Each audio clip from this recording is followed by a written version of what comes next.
नमस्कार, आप देख रहे हैं हमारा खास प्रोग्राम जनता मांगे जवाब और मैं हूं आपके साथ एसपी त्रिपाठी। जनता मांगे जवाब में आज बात मोदी के सामने कितने विपक्ष की और बात मोर्चे पर मोर्चे की, साथ ही राहुल गांधी को लेकर ममता की ललकार और विपक्ष में दरार की, जिसमें जंग लगना अभी से शुरू हो गई है। बीते दिनों सियासी हलकों में एक बात की खूब चर्चा रही कि मोदी के विरोध में विपक्ष से पीएम का चेहरा कौन होगा।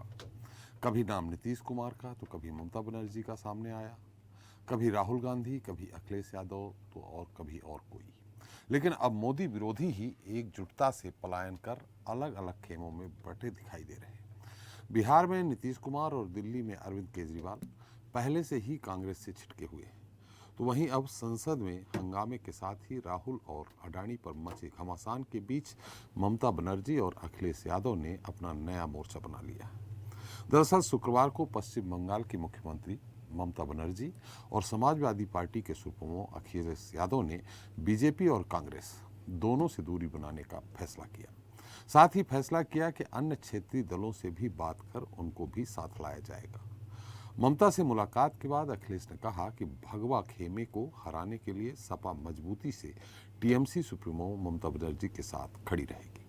अखिलेश यादव ने कहा कि बंगाल में हम ममता दीदी के साथ हैं। अखिलेश ने कहा कि जो लोग बीजेपी वैक्सीन लगवा लेते हैं उन्हें सीबीआई, ईडी या आईटी से कोई फर्क नहीं पड़ता। अगर हम यूपी में भाजपा को हरा सकते हैं तो पूरे देश में भाजपा को हराया जा सकता है। उधर ममता बनर्जी भी इसी मुद्दे पर 23 मार्च को उड़ीसा के मुख्यमंत्री और बीजू जनता दल के प्रमुख नवीन पटनायक से भी मुलाकात करने वाले हैं।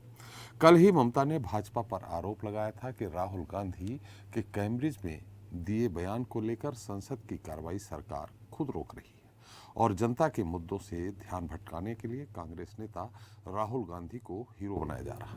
ममता ने कहा कि राहुल गांधी विपक्ष के लीडर बने रहे तो नरेंद्र मोदी को कोई टारगेट नहीं कर सकता। अब ममता के इसी बयान पर सोमवार को कांग्रेस के सांसद अधीर रंजन चौधरी ने तंज कसा और कहा कि ममता ईडी सीबीआई से बचना चाहती है। उनकी कोशिश पीएम मोदी को खुश करना है। ऐसे में सवाल यही है कि 2024 के मोर्चे पर क्या कांग्रेस अपने सहयोगी दलों के साथ अलग थलग पड़ जाएगी? क्या मोदी विरोधियों के लिए राहुल गांधी सर्वमान्य नेता नहीं होंगे? जनता मांगे जवाब में आज हम इसी मुद्दे पर करेंगे चर्चा। कांग्रेस से दूरी, ममता की मजबूरी।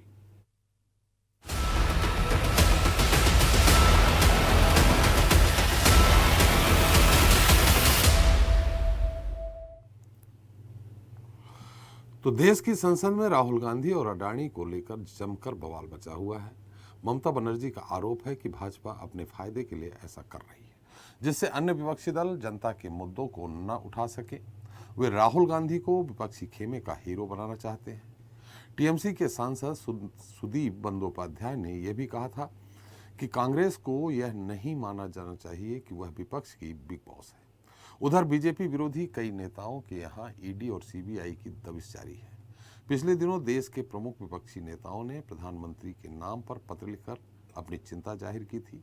5 मार्च को लिखे पत्र में कहा गया था कि भारत जैसे ऐतिहासिक लोकतांत्रिक देश में जिस तरह से विपक्ष के नेताओं पर एक के बाद एक हमला बोला जा रहा है, उससे लोग यह महसूस कर रहे हैं कि हम लोकतंत्र नहीं बल्कि तानाशाही में रह रहे हैं।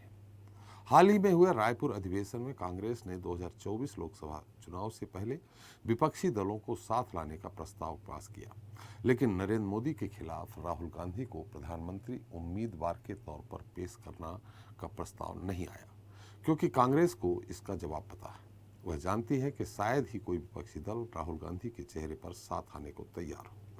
बात दक्षिण की करें तो केसीआर पिछले साल से ही 2024 के आम चुनाव से पहले समान विचारधारा वाले दलों को एकजुट करने की कोशिश में जुटे हैं। केसीआर ने पिछले साल अलग अलग राज्यों के दौरे कर वहां के नेताओं से मुलाकात की थी, जिनकी सक्रियता लगातार बरकरार है। बहरहाल अब चाहे ईडी सीबीआई की कार्रवाई के खिलाफ पत्र लिखने की बात हो या जेपीसी के मुद्दे पर संसद में और संसद के बाहर विरोध दर्ज कराने की, कहीं न कहीं विपक्ष में बिखराव दिख रहा है।